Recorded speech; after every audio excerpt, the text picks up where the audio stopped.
Hello guys, what is going on? I'm Nozda and welcome to a review of Justice League Dark Issue 1.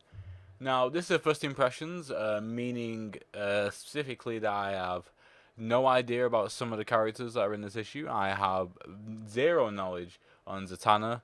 I have very little knowledge on Swamp Thing. The only people I have knowledge on is Wonder Woman and Man-Bat. So anything else, I don't really have knowledge on the history of the characters or anything like that. So just to let you know that I'm not going to be getting into any theories or any sort of tropes of the characters that may lead to the discovery of what could happen in the story later on. And I also haven't seen the preview covers for anything that's going to happen later. I'm not even too sure whether DC do preview covers. I know Marvel do a shit ton of them all the time, and it's kind of annoying because they can spoil stuff. But yeah, anyway, Justice League Dark is basically a Justice League team in which is they are sort of tasked to fix magic because something's happened to magic. Magic has either been overused or used wrong, and now magic is broken. And we do get some like nice little cameos with Constantine and stuff like that, which is pretty cool. I'd like to see him a bit more. Constantine was a cool character when I watched the TV show. Anyway, I read 3 trades, I think it was, and that was interesting as well. I forgot the trades there. Yeah, that seems to be before Flashpoint. I'm pretty sure. Yeah. Okay, so it was a while ago. Anyway, it was like I think I bought that was like 5 years ago. So it's probably a lot older than that. Maybe like 6 or 7 year old stories. So I barely remember them actually. Anyway, so Constantine's always a cool character, but I'm actually interested to see what happens here because we got like a really cool lineup. Like he's mentioned a lot, and it's kind of a fourth wall breaking in places, like how bizarre the situation is. And we got Wonder Woman to sort of ground it because we know Wonder Woman. She's a very traditional superhero. We know her powers. We don't have any mysteries when it comes to Wonder Woman, and she's sort of she's sort of the bridge in between Justice League Dark and Justice League because obviously she's a member of both. And yeah, Swamp Thing is the most interesting character, I think. I'm very, very excited to learn more about him. It's kind of like the Martian Manhunter, the current Justice League story, because I know so little about Martian Manhunter and how like they have similar traits in like they are very connected.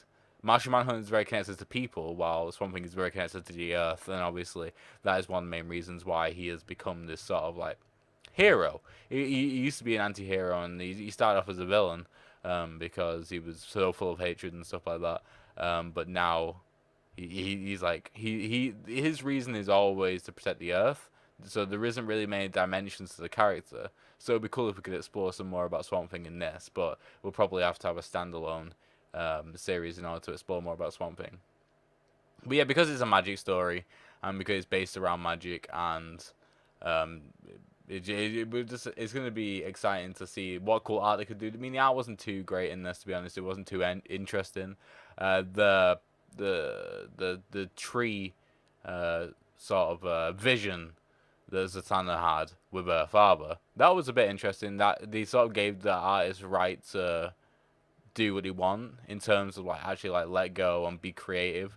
Or because a lot of the stuff is just very clear cut and it's just dialogue. The most of this issue is just dialogue, so a lot of it is very grey and dark and stuff like that. What I really really loved actually thinking about that was the pub scene. The fact that it's just like in a different dimension and stuff like that. Not like a completely different dimension. It's just like in this pocket dimension, just to the left of reality. That's how it's said. It's like, oh, you just go down there and you just take a bit of a left there, and you're in a different reality, and now you're in a pub. That was cool. But it was just a standard first issue, not very reader friendly.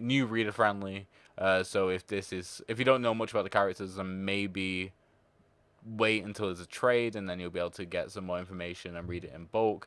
Or maybe even just read up on some of the characters beforehand if you are so inclined. I personally don't care as much as long as within like 3 or 4 issues I can get a hold of the story and like something which I haven't been able to do with the main Justice League story at this moment in time. I know the characters very well. Um, I read Batman and I read Flash and I read Superman and I don't read Aquaman and I barely read Wonder Woman. Wonder Woman is occasional, but I still can't get a grip of the actual story in that. So even if you do know the characters, the story might be a bit too bizarre, like with Justice League. So yeah, I'd always say just pick up the first issue of any story that you think might be good, and then just see how it goes. But yeah, that's going to be it for now, guys. So thank you guys for watching. Hopefully you enjoyed the video. Make sure to like, subscribe, and all good stuff. I've been Nuzda, and hopefully I shall see you in the next one. Goodbye.